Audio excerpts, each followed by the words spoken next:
Halo para pecinta catur Indonesia, kembali lagi di Tarigan Catur Channel. Kali ini Tarigan Catur akan menampilkan partai yang sangat menarik, yang Tarigan Catur beri judul Duel Grandmaster Catur Rusia Beda Generasi. Sergei Karjakin yang berusia 30 tahun menghadapi Peter Spiller yang berusia 44 tahun. Oke, mengenai informasi pertandingan lebih detail, mari kita simak dalam layar berikut. Ya, pertandingan ini tersaji dalam turnamen Russian Championship Super Final 2020, tepatnya pada ronde ke-8, yang berlangsung pada tanggal 13 Desember 2020, sekitar pukul 19.00 waktu Indonesia Barat malam ya. Pertandingan ini melibatkan pertarungan antara Grandmaster Rusia berperingkat 17 dunia, yaitu Sergei Karjakin menghadapi Grandmaster Rusia juga berperingkat 26 dunia, yaitu Peter Svidler. Ini adalah pertarungan bertajuk peringkat 2 terbaik Rusia menghadapi peringkat 3 terbaik Rusia. Tanpa berlama-lama, langsung saja kita masuk ke papan untuk melihat sengitnya pertarungan antara kedua pemain. Di sini, Sergei Karjakin menggunakan catur buah putih dengan rating VD 2752 menghadapi Peter Svidler yang berperingkat atau menggunakan catur buah hitam dengan rating VD 2723. Dan di sini Karjakin memulai permainan dengan pion E4 dan dibalas pion C5 oleh Peter Svidler. Ini adalah pembukaan pertahanan Sisilia. Kuda F3, pion D6. Pion D4 mengajak pertukaran pion di petak pusat, dan seperti balasan pada umumnya diterima ya oleh Svidler ajakan pertukaran buah tersebut dengan pion C pukul D4 dan kuda pukul pion di D4. Kuda F6 mengincar pion lemah putih yang ada di petak E4, dan untuk melindungi pion tersebut, putih atau Karjakin membalas dengan kuda menuju petak C3. Pion A6, dan dilihat dari struktur buah yang ada di papan, ini menandakan permainan ini masih dalam pembukaan pertahanan Sisilia, namun dalam variasi Natsdorf. Gajah pindah ke petak G5, pion E6, dan pion F4.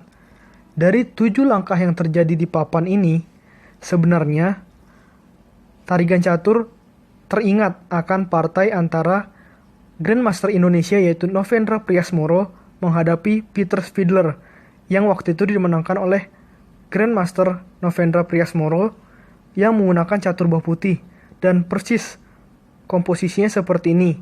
Namun tampaknya Svidler masih ingin mencoba lagi untuk membuka atau melakukan pembukaan ini menghadapi lawan yang jauh lebih kuat, yaitu Sergei Karjakin. Ya, waktu itu Novendra menang atas Peter Svidler dalam turnamen Title Tuesday ya. Dan apabila para pecinta catur ingin melihat nantinya, ada di konten-konten Tarigan Catur sebelumnya, cari saja yang pertandingannya antara Novendra menghadapi Peter Svidler ya. Oke, di sini kita lanjutkan. Dalam posisi seperti ini, balasan dari Svidler adalah menteri menuju petak C7. Yang ternyata langkah menteri menuju C7 ini adalah langkah yang kurang akurat dari analisa komputer. Di sini analisa komputer menyebutkan langkah terbaik di posisi seperti ini untuk Svidler adalah menteri menuju petak B6. Apabila langkah ini dilakukan, maka menurut analisa komputer akan seperti ini lanjutannya. Menteri D2, menteri pukul pion B2, benteng B1, menteri A3, pion F5, kuda C6, pion F pukul E6, pion F pukul E6, kuda pukul kuda di petak C6, dan pion pukul kuda di petak C6, dan seterusnya. Oke, kita kembali. Namun, di sini bukan menteri menuju petak B6 yang dilakukan oleh Svidler, melainkan menteri menuju petak C7. Dan di sini balasan dari seorang Karjakin adalah gajah pukul kuda di petak F6 dan pion G pukul F6. Menteri D2, kuda C6, rokade panjang oleh Karjakin. Pion B5 langsung ya. Langkah super agresif dilakukan oleh Svidler untuk mencoba menyerang pertahanan sayap menteri dari Putih, tempat di mana Raja Putih berada. Dan dalam situasi seperti ini, balasan cukup santai dilakukan oleh Karjakin dengan Raja pindah ke petak B1, menempatkan Raja Putih di posisi yang lebih strategis dan lebih aman ya. Dan dalam situasi seperti ini, Spindler membalas dengan kuda pukul kuda, menteri pukul kuda, dengan tempo mengancam pion hitam yang ada di petak F6. Untuk melindungi pion tersebut, balasan dari Karjakin adalah gajah E7, pion F5, gajah D7, menteri D2, rokade panjang oleh Peter Spindler. Langkah rokade panjang yang sangat berani dilakukan oleh Peter Spindler. Terlebih, sudah tidak ada lagi pion-pion dari Spindler yang melindungi rajanya. Otomatis pertahanan sayap raja atau sayap menteri ya dari Spindler terbuka.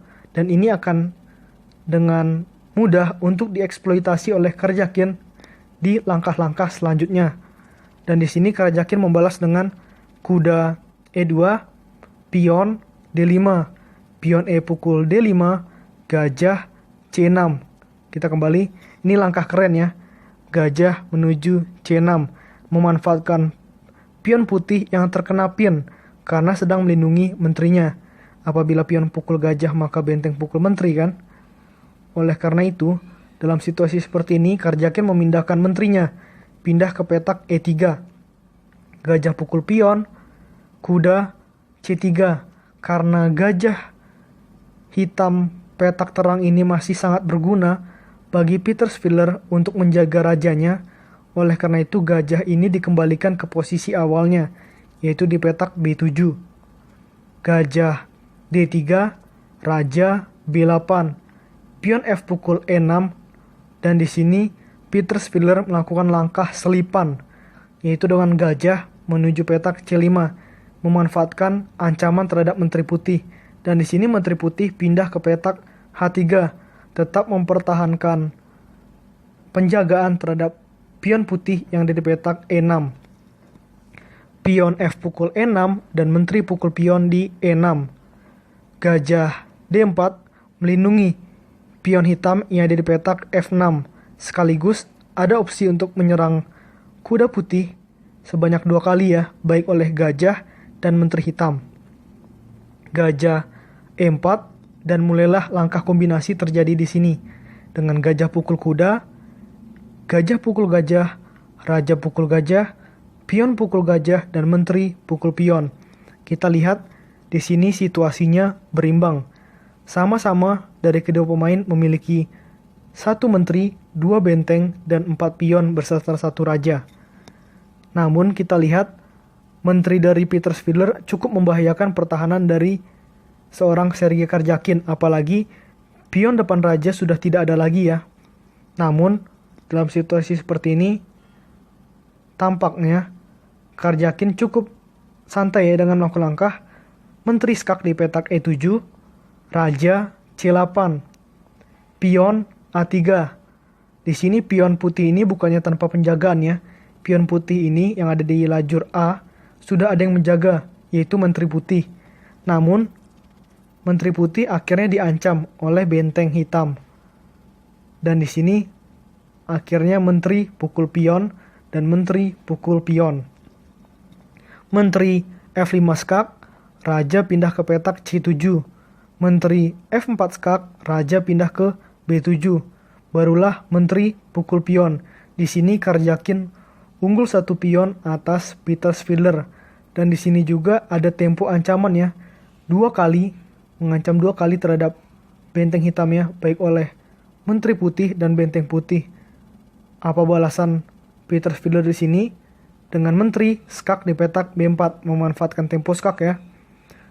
Menteri menutup ancaman tempo skak tersebut, dan Menteri menuju petak G4.